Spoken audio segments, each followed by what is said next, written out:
Hello tout le monde, je suis ravie de vous retrouver ce dimanche pour cette toute nouvelle vidéo. On va parler des plantes toxiques. Et oui, lorsque l'on cultive des plantes à la maison, il faut savoir qu'il y en a certaines qui peuvent être toxiques, aussi bien pour nous qui les manipulons, mais aussi pour nos enfants, surtout les plus jeunes qui vont avoir un petit peu tendance à aller chipoter et apporter des choses à la bouche, mais également aussi pour nos animaux.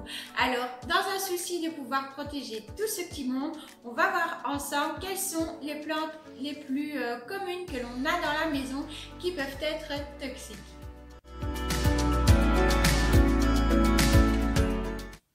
Avant de vous présenter les différentes plantes les plus communes que l'on a dans nos intérieurs et qui peuvent être toxiques, je vous invite véritablement à aller faire vos propres recherches à ce sujet.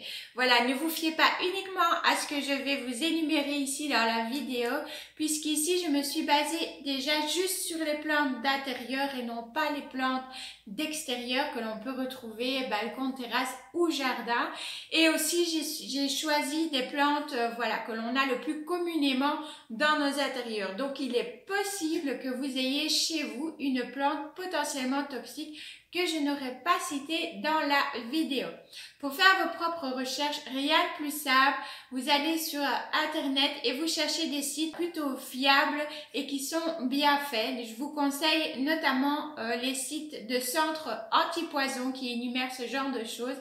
Et vous avez aussi des sites d'associations pour animaux.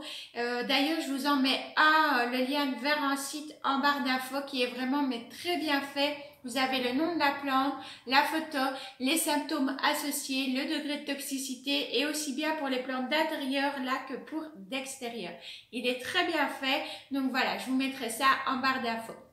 Bien voilà, petite parenthèse de sécurité terminée. On va passer maintenant à l'énumération des différents symptômes, toujours d'une manière générale et globale.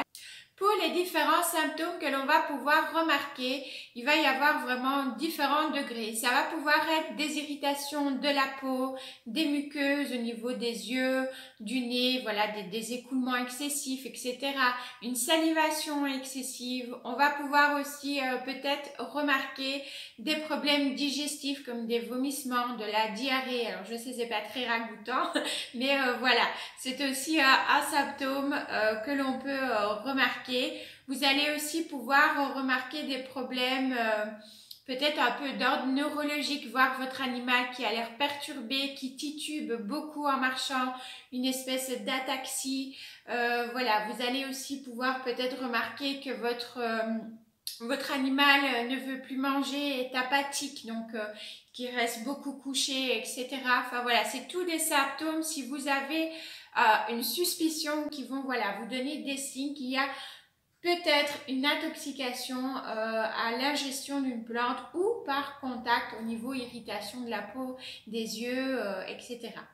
On va voir maintenant ensemble les différentes plantes et je vais essayer du coup de vous énumérer ici. Je vous marque le nom de la plante et je vais vous marquer des petits points à côté. Ça va être le degré de toxicité. De toute façon, je vais vous le dire oralement. Mais voilà, vous aurez un petit visuel. Donc, un point, c'est très peu toxique. Puis, on va avoir 2 points moyennement toxiques, 3 points très toxiques et 4 points. Là, ça va être vraiment le maximum d'une plante qui est extrêmement toxique. Voilà, donc je vous mettrai ça et on va voir les différentes plantes tout de suite. Je commence avec l'aglaonema qui est très toxique par ingestion. Ensuite, on va avoir l'alocasia qui va être moyennement toxique par contact. On va avoir également les aloés qui vont être très toxiques par ingestion. L'amaryllis très toxique aussi par ingestion. Les anthuriums qui sont eux extrêmement toxiques par ingestion et par contact. L'asparagus lui est très peu toxique par ingestion. Ensuite, on va avoir le caladium qui est très toxique par ingestion et contact. Les ficus sont eux moyennement toxiques par contact et aussi par ingestion. Alors là, c'est tous les ficus, aussi bien les ficus du style ficus benjamina, etc., que les ficus elastica que l'on connaît tous. Le croton est très toxique par ingestion et par contact également. Le Dieffenbachia, lui, est extrêmement toxique, aussi bien par ingestion que par contact. Le Dracaena, lui, est peu à moyennement toxique. Voilà, ça va un petit peu varier. Quand je dis peu à moyennement, très peu à moyennement, ben, ça va en fait dépendre du taux qui aura été également ingéré. Hein. Voilà. Ici, donc par ingestion, c'est sûr. Par contact, eh bien, il faudra aller vérifier. L'Haemanthus est très toxique également par ingestion. Le Kalanchoé va être, lui, moyennement à très toxique par ingestion. Le lierre, pareil, moyennement à très toxique par ingestion. Ainsi que le Monstera, lui aussi, va être moyennement à très toxique par ingestion. Le yucca va être moyennement à très toxique par ingestion. Les sansevieria, les pothos, spathiphyllum, syngonium et euphorbes, eux sont tous moyennement toxiques par ingestion, ça c'est certain. Après, il faut se renseigner par contact. Par contact, je pense pas. Voilà, mais par ingestion, c'est sûr. Et bien voilà, ça a été une vidéo assez courte.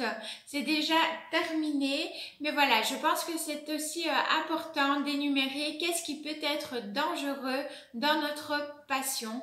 Parce que tout a ses revers, comme on dit. Donc voilà, ici c'est la première petite vidéo au niveau des plantes toxiques. Si vous désirez avoir une vidéo sur les plantes d'extérieur, n'hésitez pas à me le dire en commentaire.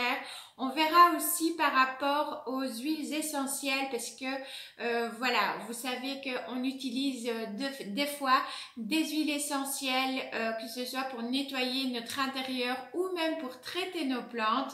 On verra ça un petit peu plus tard. Mais voilà, les huiles essentielles, elles aussi peuvent vraiment être toxiques, surtout pour nos chats. Donc voilà, mais c'est le sujet d'une prochaine vidéo. J'espère en tout cas que cette vidéo-ci vous aura plu et puis surtout qu'elle vous aura été utile. Si vous avez des questions, des avis, des critiques constructives, comme d'habitude, vous n'hésitez pas, vous les mettez en commentaire.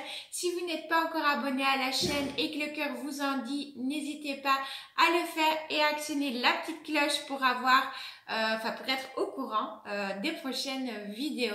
Quant à moi, eh bien, je vous fais plein de bisous green à vous, vos enfants et vos petits poilus. Prenez bien soin de tout ce petit monde et je vous dis à la semaine prochaine.